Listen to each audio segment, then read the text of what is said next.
Il se présentera devant le sacrificateur Éléazar, qui consultera pour lui le jugement de l'Ourim devant l'Éternel. Et Josué, tous les enfants d'Israël avec lui et toute l'assemblée sortiront sur l'ordre d'Éléazar et entreront sur son ordre. Nombre 27-21. Aussi, après avoir offert le sacrifice pour l'expiation des péchés une fois par an, le peuple avait aussi le privilège d'entendre la voix de Dieu par le moyen de l'Ourim et du Toumim, par l'intermédiaire du souverain sacrificateur. Le souverain sacrificateur devait toujours être revêtu de 7 vêtements distincts. Tout d'abord, à même la peau, une merveilleuse robe blanche.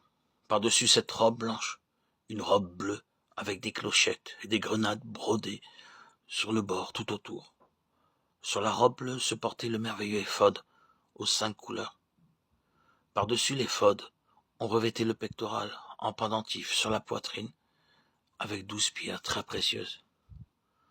Par derrière ce pectoral se trouvaient ces 2 objets, l'Ourim et le Toumim.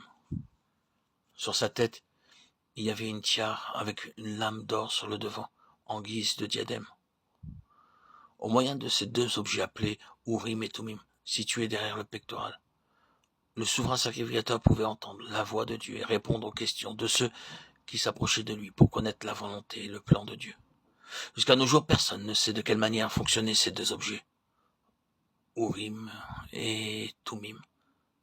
C'était l'unique moyen dont disposait le sacrificateur pour découvrir et discerner la pensée et la volonté de Dieu. Maintenant, pour le croyant, le Seigneur Jésus lui-même est devenu cet Ourim et ce Toumim. Envoie ta lumière et ta fidélité.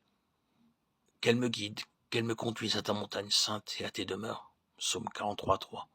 En d'autres termes, fais sortir ta lumière et ta vérité. Qu'elle me conduise et m'amène à ta sainte colline, à ton tabernacle, à ton habitation.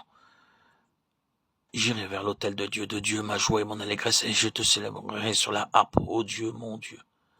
Psaume 43:4. Le Seigneur Jésus-Christ est mon Ourim et mon Toumim. Il est ma lumière et ma vérité. Jésus leur parla de nouveau et dit, je suis la lumière du monde. Celui qui me suit ne marchera pas dans les ténèbres, mais il aura la lumière de la vie. Jean 8:12. Jésus lui dit, je suis le chemin, la vérité et la vie. Nul ne vient au Père que par moi. Jean 14:6. Le Seigneur Jésus-Christ n'est pas seulement mon sauveur, mon rédempteur et mon souverain sacrificateur, mais il est en même temps mon Ourim et mon Toumim. C'est avec son aide que je suis en mesure d'entendre la voix de Dieu, et ainsi j'ai ma participation et mon rôle à jouer dans la construction de son tabernacle céleste, en devenant moi-même une partie de cette habitation céleste. Je puis alors y contempler la gloire de Dieu, et je deviens moi-même une partie de cette gloire de Dieu. C'est pourquoi, dans les jours où nous sommes, la gloire de Dieu peut vraiment descendre en nous et sur nous, afin de nous rendre capables d'entendre la voix douce et subtile de Dieu jour après jour. Mais Christ l'est comme fils sur sa maison, et sa maison c'est nous, pourvu que nous retenions jusqu'à la fin la ferme confiance et l'espérance dont nous nous glorifions.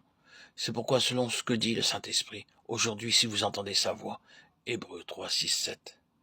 Ma conviction, c'est que chaque croyant peut faire aujourd'hui l'expérience d'entendre la voix de Dieu.